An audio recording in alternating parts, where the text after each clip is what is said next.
एक तरफ Donald Trump Iran के साथ संभावित समझौते पर माथापच्ची कर रहे हैं तो दूसरी तरफ अमेरिकी सेना समंदर में ताकत दिखाने से पीछे नहीं हट रही है। हालात ऐसे हैं कि डील की बात भी चल रही है और युद्ध की धमकी भी बरकरार है। और अभी अभी ईरान ने बड़ा दावा कर दिया है कि अमेरिकी ड्रोन मार गिराने की बात कही है। नमस्कार, मैं हूं आपके साथ ममता तिवारी और आप देख रहे हैं न्यूज 18 का डिजिटल प्लेटफॉर्म। शनिवार को अमेरिका ने साफ शब्दों में कहा कि अगर जरूरत पड़ी तो वो ईरान के खिलाफ सैन्य अभियान दोबारा शुरू करने के लिए पूरी तरह तैयार है। और इसी बीच अमेरिकी सेना ने ईरान की ओर बढ़ रहे एक व्यापारी जहाज को हेल फायर मिसाइल मारकर रोक दिया है। ईरान की रिवोल्यूशनरी गार्ड IRGC ने दावा किया है कि उसने ईरानी क्षेत्रीय जल क्षेत्र में घुसे एक अमेरिकी MQ-1 ड्रोन को मार गिराया है। सरकारी प्रशासक IRIB के मुताबिक IRGC ने कहा है कि ड्रोन दुश्मनाना मिशन को अंजाम देने की कोशिश कर रहा था, जिसे तुरंत पहचानकर मिसाइल से निशाना बनाया गया। IRGC ने चेतावनी दी है कि ईरान के खिलाफ किसी भी तरह की आक्रामक कार्रवाई का निर्णायक जवाब दिया जाएगा। अमेरिकी राष्ट्रपति डोनाल्ड ट्रंप ने कहा है कि उन्हें ईरान के साथ समझौता करने की कोई जल्दबाजी नहीं है। फॉक्स न्यूज से बातचीत में ट्रंप ने कहा है कि अमेरिका एक बेहतरीन समझौता करना चाहता है, लेकिन अगर बात नहीं बनी तो सैन्य विकल्प भी मौजूद है। उन्होंने दावा किया है कि समझौता होने पर हॉर्मुज को तुरंत खोला जा सकता है। ट्रंप ने ईरानी नेतृत्व को कड़ा वार्ताकार बताते हुए कहा कि अमेरिका धीरे धीरे अपनी शर्तों के मुताबिक आगे बढ़ रहा है और अगर मनचाहा नतीजा नहीं मिला तो मामला दूसरे तरीके से निपटाया जाएगा।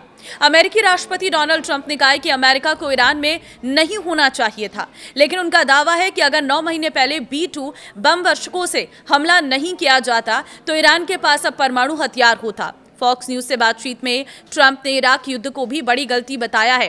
उन्होंने ये भी दावा किया है कि अमेरिका ने जानबूझकर ईरानी सेना को सीधे निशाना बनाया और केवल कुछ नेतृत्व स्तर के ठिकानों पर कार्रवाई की।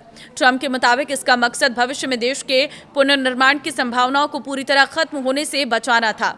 अमेरिका और ईरान के बीच समझौता हो जाने और हॉर्मुज पूरी तरह खुलने के बाद भी हालात पहले जैसे नहीं होंगे।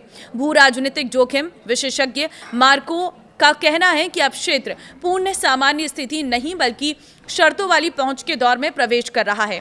उनके मुताबिक हॉर्मुज से गुजरने वाले जहाजों के लिए पहले जैसी सुरक्षित और अनुमानित आवाजाही की गारंटी नहीं होगी।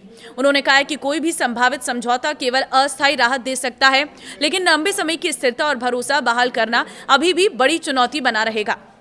अमेरिका और ईरान के बीच 60 दिन के लंबे संघर्ष विराम बढ़ाने और आगे बातचीत शुरू करने को लेकर एक मसौदा समझौता तैयार होने की खबरें हैं।